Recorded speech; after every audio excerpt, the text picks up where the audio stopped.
Namasté Swami. Namasté Wanda.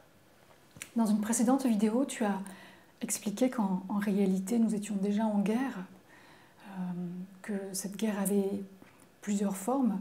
La guerre de l'information, la cyberguerre, la guerre par nation interposée. Donc quand on se demande si la guerre va devenir mondiale, en fait, tu dis qu'on est déjà dans une guerre mondiale. Et comme aujourd'hui cela a pris des formes particulièrement exacerbées, et qu'on se pose aussi la question de est-ce que le conflit armé va s'étendre, la question que je voudrais te poser, c'est que je pense beaucoup se posent, c'est comment arrêter cette guerre? C'est une bonne question. Et c'est ce genre de question qu'il aurait fallu se poser bien avant. Parce que ce que l'on a fait jusqu'alors, c'est de faire pause. On n'a jamais fait la paix réellement. On a fait une pause à la guerre. On a cessé a priori certains conflits, mais la guerre, elle s'est déplacée sur un autre terrain parce qu'on n'a jamais vraiment fait la paix. Et pourquoi est-ce qu'on n'a jamais fait la paix?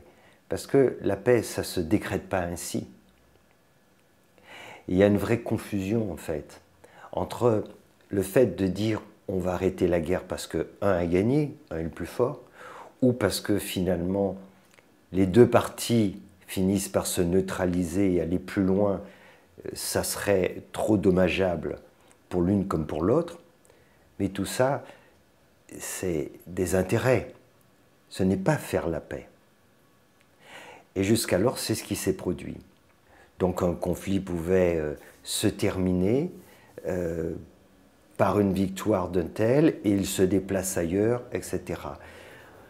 Et c'est ça le fond du problème. C'est que maintenant que tout ça prend cette dimension mondiale, car on le voit bien, il n'y a pas que les conflits armés, on est dans une cyberguerre, ça touche la planète, cette guerre de la communication, de la désinformation, cette guerre économique qui a un impact mondial.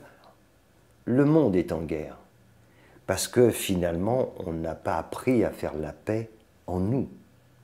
Et que nous avons toujours cru que le problème était l'autre, que si tel ou tel conflit se produisait, c'était à cause de l'autre. C'est une erreur. Et bien souvent, les conflits sont légitimés par le fait que l'autre est le mal. L'autre est l'ennemi, l'autre est le mal, l'autre a fait quelque chose. Et c'est toujours cette dualité très, très antagoniste et très éloignée aux antipodes de la fraternité en réalité. Bien entendu, on l'a vu notamment en Afghanistan, quand ces groupes défendaient les intérêts des Américains, ils étaient soutenus, ils étaient les combattants pour la liberté, et quand ils ne défendaient plus les intérêts américains, ils sont devenus des terroristes. Et ça nous a montré qu'est-ce que c'est, voilà, qu'est-ce qui s'est passé après. Alors, ce n'est pas pour rentrer dans ce type de détails, parce que ça n'a pas d'importance. Je ne veux pas rentrer dans une polarisation pour dire ceux-là, ils ont raison. Ce n'est pas ça le problème. Le problème, c'est justement, c'est ce qui fait qu'on est toujours en guerre. C'est qu'on veut se batailler sur telle position et donc légitimer finalement notre conflit, et on n'en sort pas. En fait, si on veut vraiment que la guerre s'arrête, alors paradoxalement, ce n'est pas tant à l'extérieur qu'il va falloir agir qu'à l'intérieur de nous. Ça ne veut pas dire que nous ne devons pas en même temps stopper un peu l'incendie à l'extérieur, mais si on continue à l'alimenter, ça ne sert à rien. Ça ne sert à rien de vouloir éteindre un feu qu'on ne cesse d'alimenter. Et comment est-ce qu'on l'alimente? On l'alimente en chacun de nous. On l'alimente dans le conflit intérieur. On l'alimente par la polarisation. En fait, pour vraiment que ce monde soit en paix, il faut que nous soyons, nous, individuellement, en paix. Tant que nous ne parvenons pas à cela, nous n'y arriverons jamais. Car les guerres qui se produisent ne peuvent se faire que par des personnes qui ne sont pas en paix avec elles-mêmes. Si ces personnes sont en paix avec elles-mêmes, elles ne peuvent pas faire la guerre aux autres. Elles ne peuvent pas créer ce chaos dans le monde. Et c'est ça que nous n'avons jamais, dont nous n'avons jamais pris la mesure et que nous n'avons pas résolu jusqu'alors. J'ai envie de te poser une question tout de même qui me vient à l'esprit, c'est ces personnes qui ne sont pas en paix et qui déclenchent la guerre avec des agressions très violentes vont s'en prendre à des personnes qui vivent paisiblement. On l'a vu partout sur la planète. Donc comment ces personnes qui vivaient en paix dans leur village, qui vivaient leur... C'est une excellente question, Brenda, mais je ne crois pas qu'il y a des gens qui vivent paisiblement. Je ne crois pas à cela. Je crois qu'ils ont juste, ils n'ont pas le même pouvoir. Mais les violences conjugales, elles viennent d'où? Des gens qui vivent paisiblement et qui, le moment venu, dans la maison, dans le foyer, vont tabasser la femme, vont taper les enfants. Ce sont des gens dits paisibles. En réalité, ce qu'il faut comprendre, c'est un niveau de pouvoir. Mais il n'y a pas des gens qui sont dans cet esprit de guerre et les autres qui sont d'honnêtes citoyens paisibles. Ce n'est pas de ça qu'il s'agit. On n'a pas ce pouvoir. Mais si on donne ce même pouvoir à des citoyens paisibles, tranquilles, ils peuvent faire pire que les anciens dirigeants. Pourquoi? Parce que ce n'est pas le propre de quelques-uns, c'est la nature humaine. On l'a vu. Je parlais dans une dernière vidéo aussi de ce qui s'est passé lors de la Révolution française. On a bien vu tous ces gens qui se sont rebellés contre la monarchie et qui finalement ont prôné la fraternité, la liberté, se sont battus pour cela. Et une fois qu'ils ont fait tomber la monarchie, qu'est-ce qu'ils ont fait? Ils ont continué à couper des têtes. Et ils ont voulu le pouvoir, et ils ont écarté toutes les femmes aussi en leur expliquant que les droits de l'homme, ce n'est pas le droit des femmes. Et voilà ce qui s'est produit. Donc, il ne faut pas se tromper. Et ça aussi, ça fait partie de nos erreurs récurrentes. C'est qu'on a l'impression que d'un côté, il y a tous les gens qui sont paisibles d'un côté, qui sont des bons citoyens, et d'un autre, des personnes un peu démoniaques, et qu'il suffit de les changer pour que le problème soit réglé. Mais on ne cesse de faire cela. Et quand on les change, on s'aperçoit qu'au mieux c'est la même chose, et bien souvent c'est pire. Parce qu'on n'a pas compris quelle était la nature du problème, quelle est la cause profonde. On se trompe. Alors ça ne veut pas dire qu'à un moment donné, il ne faut pas écarter quelqu'un qui est extrêmement dangereux, mais là on n'a traité que le symptôme, on n'a pas réglé la cause. Ce que tu soulignes en fait, c'est que ce qui se passe à l'échelle collective est la même chose que ce qui se passe sur le plan individuel. Et le collectif est le reflet des individus. En fait, de la même façon que ce qui semble être une situation de paix n'est qu'un intervalle entre deux guerres, et de la même façon, ce qui semble être un calme apparent chez les individus, qui semblent vivre en paix, n'est qu'une apparence parce qu'ils ne sont pas véritablement en paix. Tu parles, toi, d'une paix plus profonde, d'une véritable paix. Bien sûr. Est-ce que tu peux en dire un peu plus là-dessus? Bien sûr. C'est important. Tu mettais en avant ces deux aspects, le côté collectif et le côté individuel. Mais pour être très précis, ce qui se passe sur un plan collectif n'existe parce que il y a une racine qui est à l'intérieur de chaque individu. C'est ça qu'il faut comprendre. Ce que l'on voit, ces guerres, c'est l'extériorisation de notre guerre intérieure. C'est pour ça que c'est vraiment important de comprendre que tout cela est le reflet de ce qui vient à l'intérieur de nous. Et tant que l'on imagine que cela est le reflet de ce qui vient à l'intérieur de quelques-uns, on n'en sortira jamais. C'est la nature humaine et il faut travailler là-dessus. Donc ça, c'est vraiment quelque chose d'essentiel à comprendre. Et c'est pour ça que quand on comprend bien cela, on comprend que si on veut guérir ce monde, car c'est le thème, si on veut le guérir de cette terrible maladie qui est finalement la haine, la jalousie, tout cela provient de l'égoïsme, si on veut le guérir, alors il faut découvrir la paix qui est vraiment en nous. Pas faire une pause et se calmer un peu, mais la paix en nous. Et ça, c'est vraiment très important. Et comprendre cela aussi, parce que, on parlait tout à l'heure, on voit bien ce qui se passe aussi dans des foyers. Et il y a des foyers qui peuvent sembler bien tranquilles, mais en réalité, il se déroule de véritables guerres avec quelqu'un qui domine, qui va martyriser et voire tyranniser des enfants, une épouse. Et ça se passe dans énormément de foyers. Et donc, dans ce niveau du microcosme, c'est une véritable guerre qui se produit. Et tout ça vient toujours de l'intérieur. Donc, si on donne plus de pouvoir, qu'est-ce que ça va donner? Et c'est cela, on le voit bien, au niveau du travail, au niveau de combien d'entreprises, des gens souffrent de ce côté harcèlement, de toutes ces violences psychologiques. Tout ça vient de la même cause.